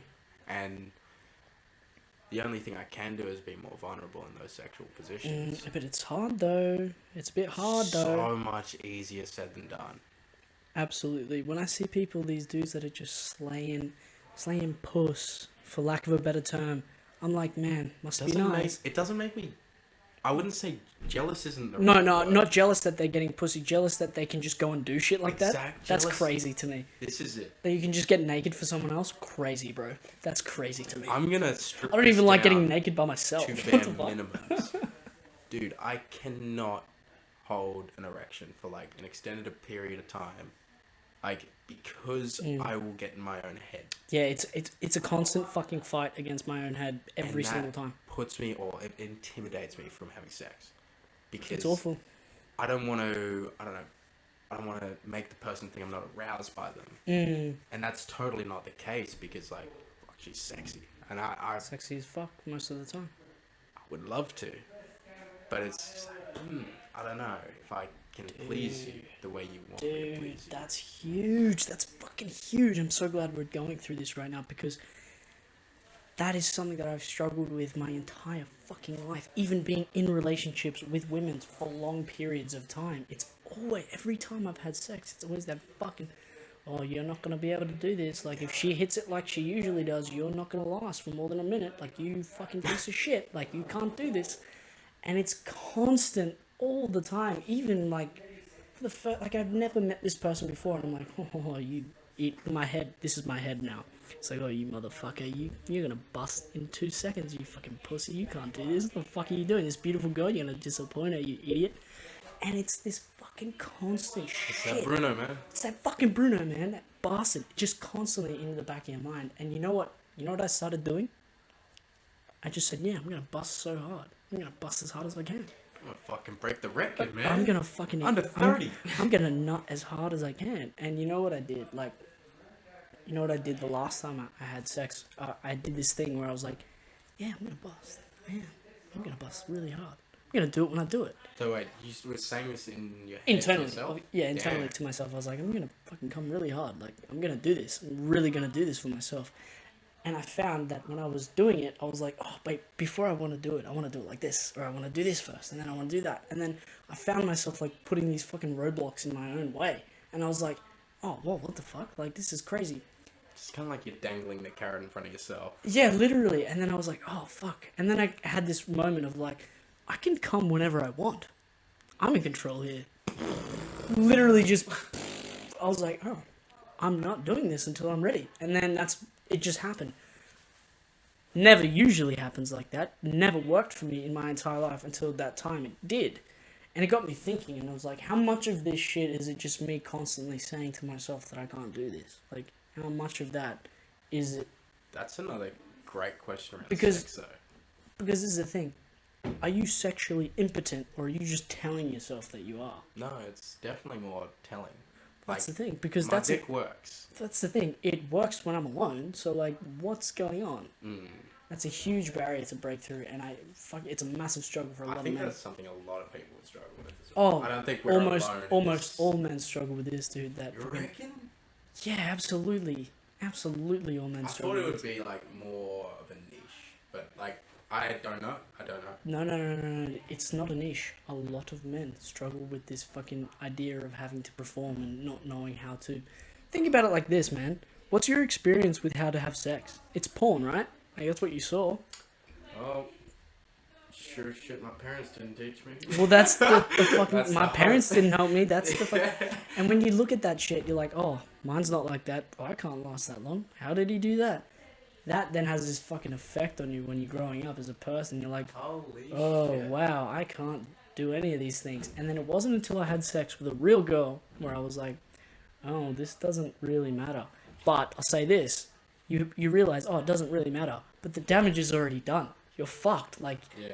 every You're always gonna girl. be comparing yourself. Yes, every single Oh, time. You have to unlearn it every time. It's so fucked. Like, That's horrible. every experience I've ever had with any women, it's always been that. It's even in a relationship for more than 2 years, it's been literally that every time. There were moments where I was like, oh my god, I don't know, I can't, I'm so sorry, I don't know what. After 2 years, that shit still happened to me. It's this fucking awful unlearning process that I'm still going through that is so fucked.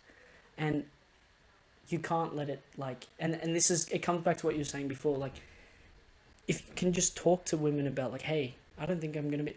The communication. That's why with this last girl that I've been seeing, that was communication from the get-go. And I felt like, communicating was easy to do, and then it made everything else a little bit easier. If you could communicate a little bit better, like, hey, I'm not really that good at this, or, like, I don't think I know what I'm doing. Can you help me with this? And that's the approach that I took, and it fucking worked, man. Like, Yeah. it worked for me. And I think... That's a logical approach. Well, this is the thing too. Like, I have this idea and I have this belief: sex is supposed to be fun. I need to go soon, but Yeah. we'll finish this We'll conversation. wrap it up. But like, sex is supposed to be fun for everybody, so you want to make sure it's as fun as it can be. That's my approach, anyway. So the communication goes hand in hand with that, because you don't know what people like and you don't know how it's gonna go. So maybe like, it wouldn't be like too left field to say, hey, let's talk about this before we do it. Like, Yeah. I think a lot of people would appreciate that more than I think we think about, if that makes sense. Like, A little bit of what's stopping me from doing that is because I think I need to have that sex appeal. Like, where it's like... you don't think you have sex appeal? No, well... I'm just trying to understand. Explain to me. Yeah, no. You don't think you have a sex appeal? No, dude. Like... What the fuck are you talking about? Hey, can you fucking, in the comments, let this guy know the sex appeal is here? But that's You're getting in your head, man. You're getting it. You'll never see yourself the way you see other people. That's really important. You have to remember that. That's straight, like... I don't know, I want to seem sexy, not cute. At the start, at least, like, when you first hook up with someone, it's like, I want to be sexy, I don't want to be cute, I don't want to be like that. Yeah, I know what you're saying. No, But I don't think you can control it. I think you have to be inherently yourself. Yeah. That's what Well, this is the sucks. thing. People think I'm sexy. I don't see it at all, Yeah. because I think I'm an idiot, a goofy guy. I do not see myself as a sexy man. And then when someone says that I look sexy or I look good, I'm like, get the fuck, what the fuck are you talking about? Shut the fuck up. Get What the are you... fuck away from me. Yeah, it's like, but I think it's really important, again, to think about that. You don't see yourself like that, but it doesn't mean other people don't see you like that. That's a huge one, because you might think you're a cute guy, but then some people are like, I want to rip his fucking clothes off, he's so sexy. I know this about Never you saw that. personally, because I've heard it from people around me before. It's Oh, It's- you need to let me know who. it's bullshit, and I will, next time it happens. All yours. Yeah, please. I'm gonna tee you up really nicely. I'm so Actually, bad at social cues. I got this huge one. Ooh. This has worked massive for myself and for other people as well. You get the conversation going organically yourself, like whoever it is. Ah, Like, yes, them Lakers. so you you just talk to the girl for a little bit or whatever, or man, whoever it is, and then I'll just come in and I'll be like, yeah, man, sorry, I haven't seen you a bit, but thanks for helping my mum out the other day. That was fucking huge. Like, you came through for that. And then you just dip, and then you just leave. That's it. That's all you do. I'm not fucking lying to you. This works on men and women. It's fucking crazy. I swear to God, I promise you. I really want to try that I now. promise you. I really want to try that now. It's fucking ridiculous. I don't know what it is. I think it's that, like, people just then picture you helping out someone's mum. That's like, I don't know what it is, but it works. I did it to one of our mates. Cut the name. He was talking to these two girls outside the smokers, and I was about to go to the bathroom, and I was like, oh, come back. And then I went to the toilet, and I was like, I'm going to set him up real nicely. I pulled him in, and I was like, hey, man, can I... And I was like, hey, I'm going to set you up really nicely. Just go with this. And I was like to him, hey, man, thanks for helping out my mum the other day. Fuck, man. Like, you came through so clutch. She really appreciated it. She says thanks. I'll see you soon. And then I went inside. And then he comes back in a couple minutes later, and he's like, got their socials, bro. I'm in. Oh. Yeah. And then I was like, okay, is this really working? Is this something that I've just figured out? And then I met this guy that night as well, prior to talking to... Cut the name. Prior to talking to him. And I saw him again, and he was talking to this beautiful girl. And I was like, hey, man, I'm about to head off, but I'm going to set you up really nicely. And he's like, oh, yeah, cool. And I was like, just go with it. And I was like, thanks for fucking sorting out my mum the other day, man. She was really stuck, and you came through clutch for the family. Appreciate you, dog. And then the girl just fucking... I saw it in her face. She just melted. She was just like... And I was like... That's such a good setup. Shit. Wow. And I've been meaning to do an actual social experiment, but I'm... No, that's next weekend, yeah. Huge, we'll go out, we'll take huge. take Even the tomorrow audience night. live onto the street. Sort Live it in your out. own home. Live in the home, we'll sort it out. You know what? I had a great idea. Having a Twitch stream just set up in a room. What, all tomorrow night? Yeah. We'll And do it then in this just room. like people come in and have a D&M and fuck off. Yeah, we can do that here. We can do that here. I reckon that'd be great. I think this setup works. Oh, Yeah, you what? might need a door. Probably need a door, actually. I should put a door on that fucking... Yeah, there's... Oh, man, there's a bit of work to do for this party. Alright. I gotta go, bro. So... Yo, thank you for coming through, man. Oh, this has been Thanks for 4 talking with eyes me. without glasses. It has been. Oh, both of us. How good is Yeah. that? Yeah, it is what it is, man. Gotta love contacts. Have to. But thanks for listening to the show, guys. It was a bit of a ramble this week, but a good one, and I'm really happy that it happened. I'm happy with where we went. Oh Yeah. my fucking god. Yeah, these mics And- are shit. We have to get new clamps. And man, thank you for having me at your home. No, easy. Thanks for coming to visit me, man. It's Beautiful really nice. place. Thank you. Mario, hell of a cook, man. Hell of a Yeah, the pasta was real good. We had a little break for some pasta. But anyway, thanks for listening, guys. Appreciate it. Thank you. See you next time. Cut it, you idiot.